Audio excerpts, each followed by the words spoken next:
in an era when games were dead. Kaboom! There was virtually no console market in the U.S. Nobody bought consoles, nobody bought video games. An unknown company takes a big gamble. Nintendo was not well known. In fact, newscasters would mispronounce the word Nintendo. They just couldn't get it right. This is the story of the rebirth of the gaming industry. What we've done is to single-handedly recreate a dead industry. Suddenly Nintendo, a Japanese newcomer, comes in and has a new console and says, hey everybody, let's play games again. The Nintendo Entertainment System completely revitalized what was a dead industry. It re-injected life. It made kids love video games again. This is the NES.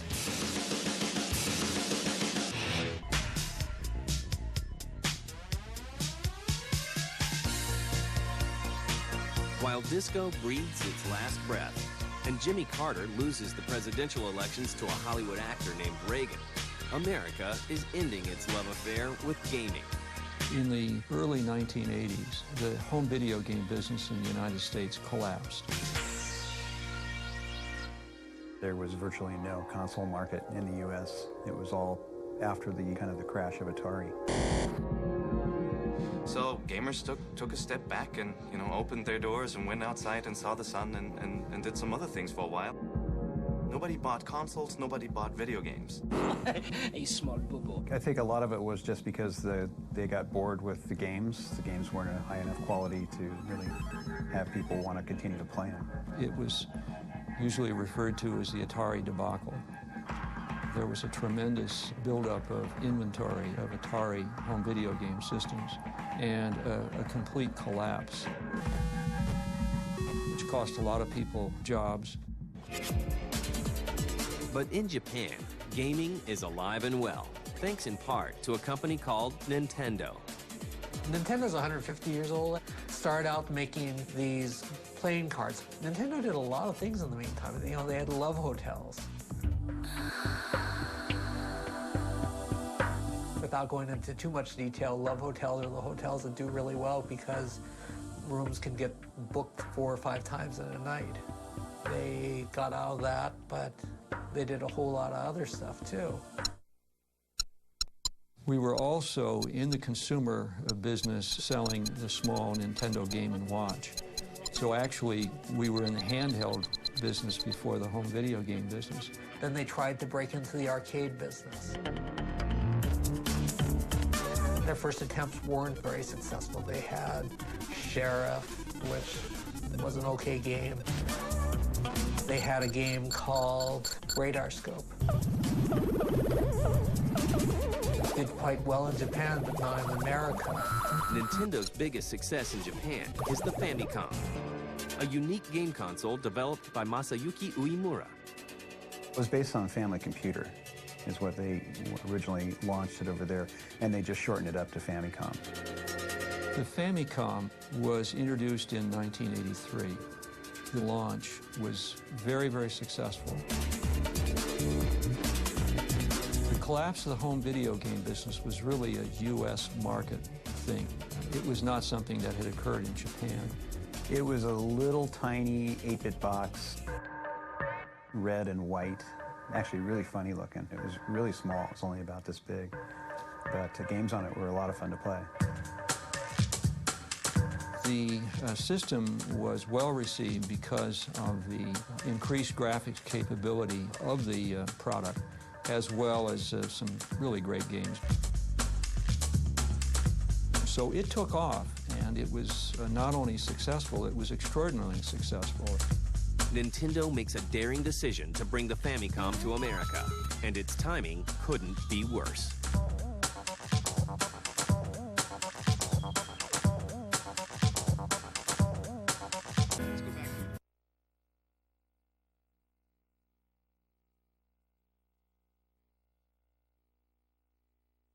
Popular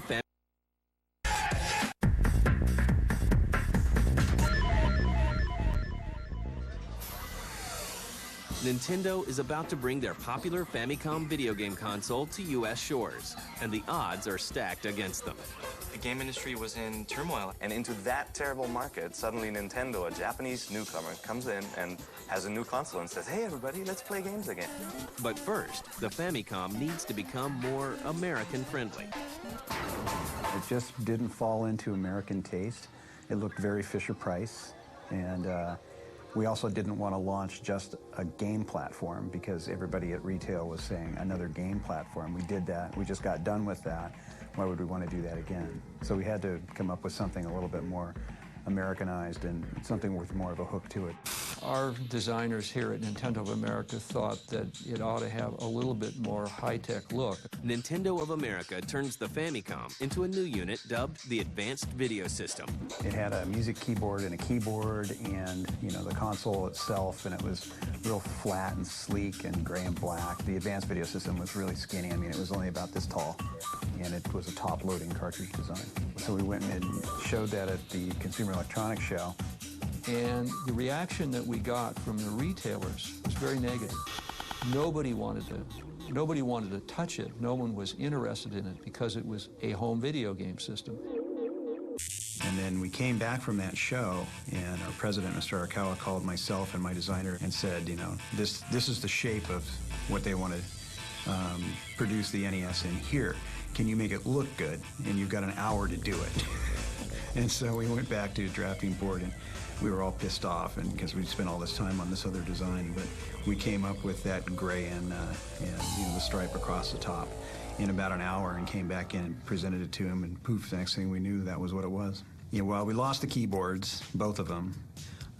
There was a little, there was a floppy drive, and we lost that. It was just the two controllers and the box itself.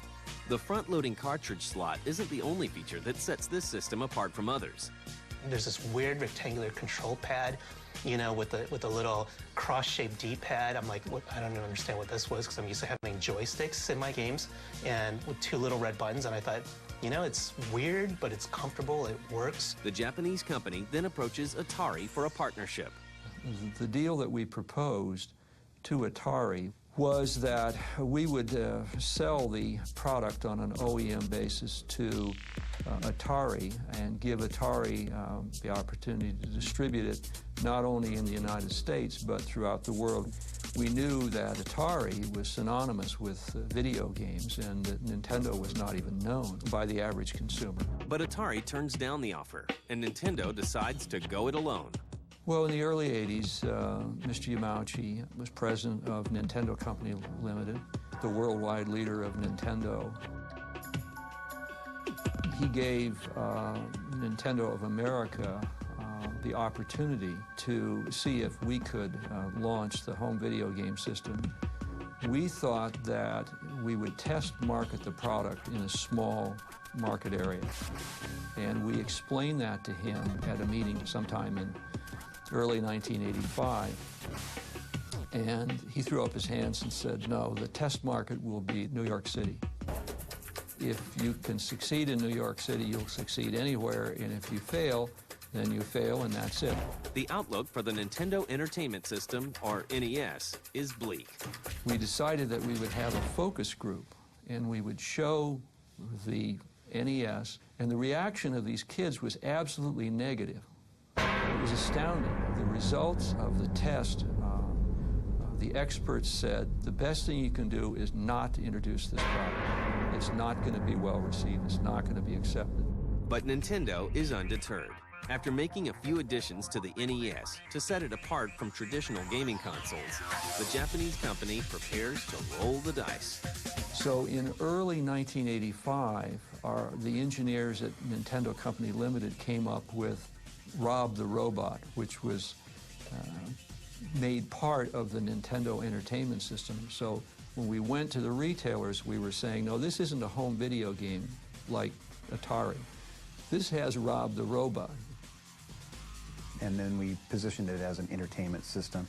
You also had Zapper, and those things combined with it kind of put it over the top and made it look like it's just not a game console. To get retailers to carry this system, Nintendo offers a win-win scenario. Let us put it in, let us put some displays in that we will bring to your retail outlets, and you don't have to pay us until the end of the year. Not only that, but Nintendo would buy back any unsold NES units. On October 18, 1985, Nintendo takes the plunge and releases the NES in select stores throughout New York City. Now the fate of this little gray box is in the hands of the Big Apple.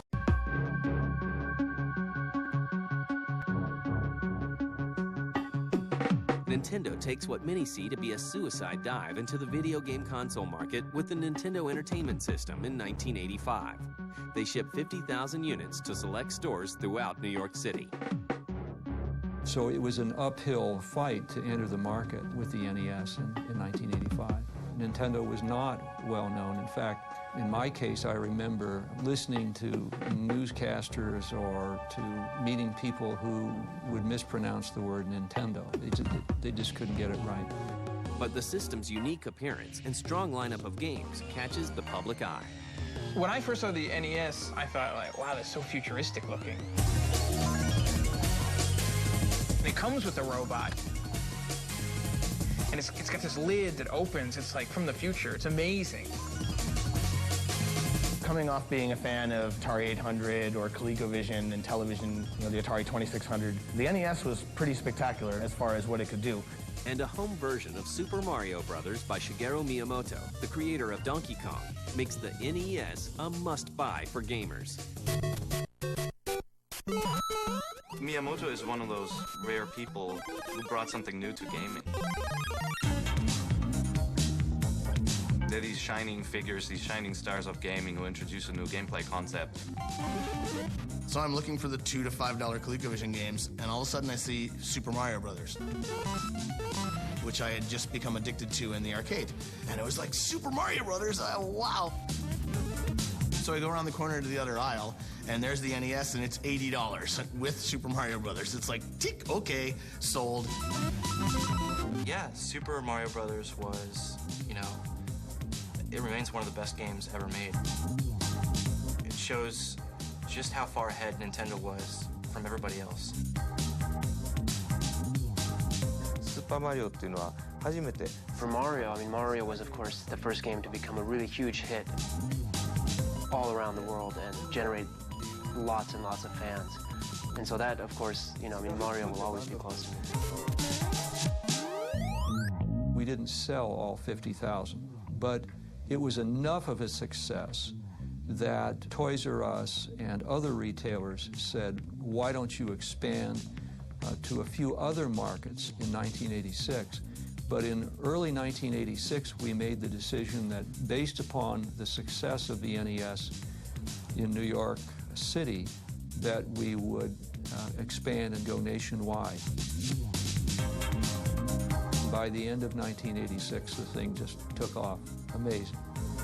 And by Christmas of 87-88, there were millions of units sold worldwide. There were already a few games that had broken 1 million units. It was pretty obvious that the game industry was back, alive and well.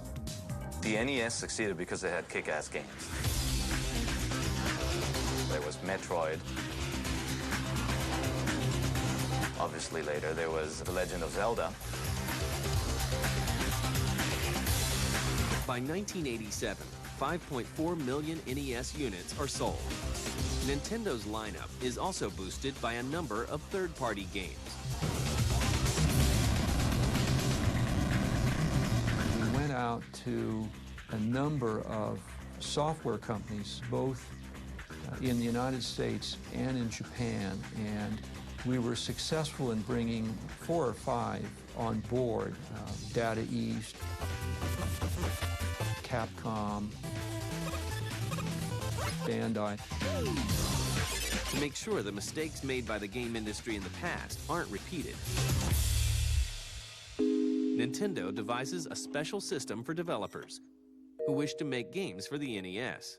A number of us studied the Atari debacle very closely, and one of the reasons they had not succeeded was they had not been able to maintain quality control over the software that was played on the hardware. But we wanted to make sure that if other people introduced games to the NES, they would introduce it under a licensing system that Nintendo would control, and that Nintendo would control the quality. Third-party games that get approved for the NES are given the official Nintendo stamp of approval. But this same system will lead to some big legal battles.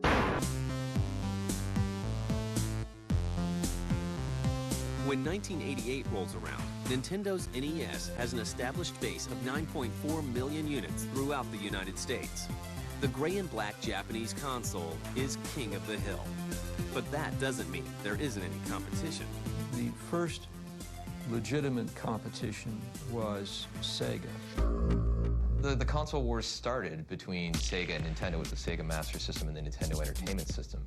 The thing was, brand loyalty ran so deep, for me at least as a child, that when I actually went to the department store and played a Sega Master System, I felt like I was cheating on my spouse. It was like I felt dirty and icky, so I ran home to my Nintendo and went back and played that instead.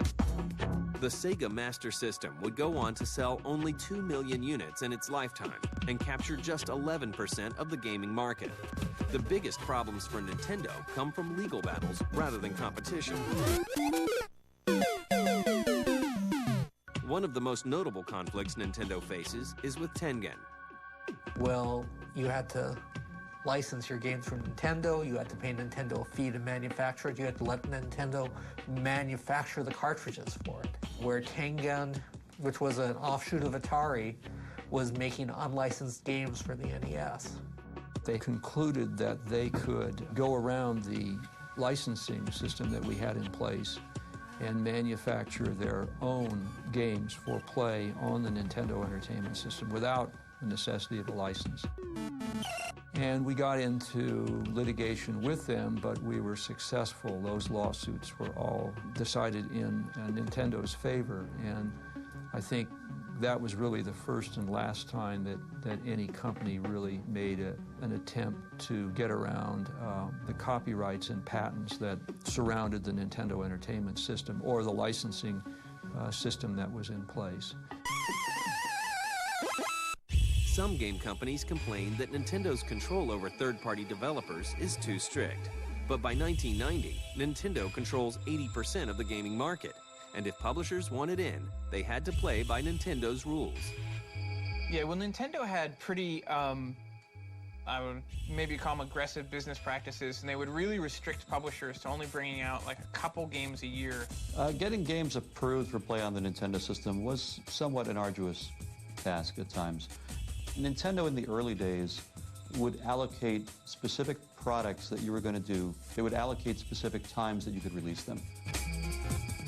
They had tremendous testing checklists that we had to go through, and they would test the game and be pretty nitpicky about some of the things that were in it. Nintendo's strict policies lead to an investigation by the FTC, and the matter is eventually settled out of court. Later, the game company sues Camerica over its Game Genie cheating device, and this time, Nintendo loses.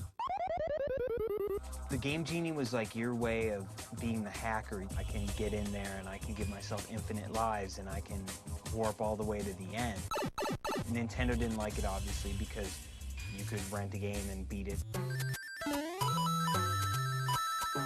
By 1991, games like Super Mario Bros. 3 and Shadowgate pushed the NES to its peak, giving Nintendo 90% of the US video game market. From the official Nintendo Power magazine to Nintendo accessories, toys, and even cereal, the Nintendo invasion is complete. Growing up for me, Nintendo was the brand that meant everything to me. My nickname in elementary school was Nintendo Boy. I ate Nintendo cereal. I was like so obsessed with Nintendo Power magazine. It's a miracle I didn't get beat up more often. There's this monthly magazine that was giving you tricks, that was giving you previews of other games coming out, and you felt like, you know what, I am a gamer now. I had like the video game t-shirts, and like I got a patch that said I saved the princess, and I even had my Power Glove, which I kind of like rock, like I was like looking cool with it, you know, playing Mike Tyson's Punch-Out. But eventually, the NES has to make way for newer, more powerful systems. The NES eventually had to evolve into something more powerful. Sega came in with its Genesis, which was a 16-bit machine. All of a sudden, we're seeing more colors, livelier, more realistic animation, and a lot of different kind of games that you weren't able to play on the NES before. Well, certainly, technology was moving on finally, and we were on to the Super NES and 16-bit processors and just another jump in graphics capabilities and gameplay.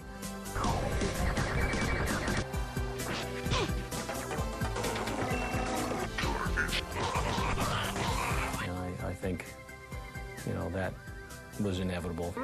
That was eventually going to happen.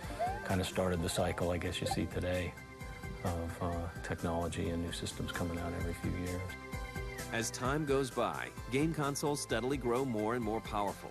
But no matter what the future brings, the impact of the NES on the world of gaming will never be forgotten. You look back, and the NES was the system we all grew up with. It had all the great games. It established all these huge franchises. The NES brought gaming back, and it made it very, very popular. And it actually transcended continents. It was popular in Japan, it was popular in the US and Europe, something that hadn't really happened with the Atari console before it.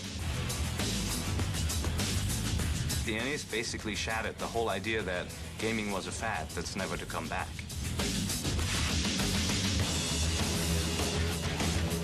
I think the video game industry would not be where it is today without the Nintendo Entertainment System.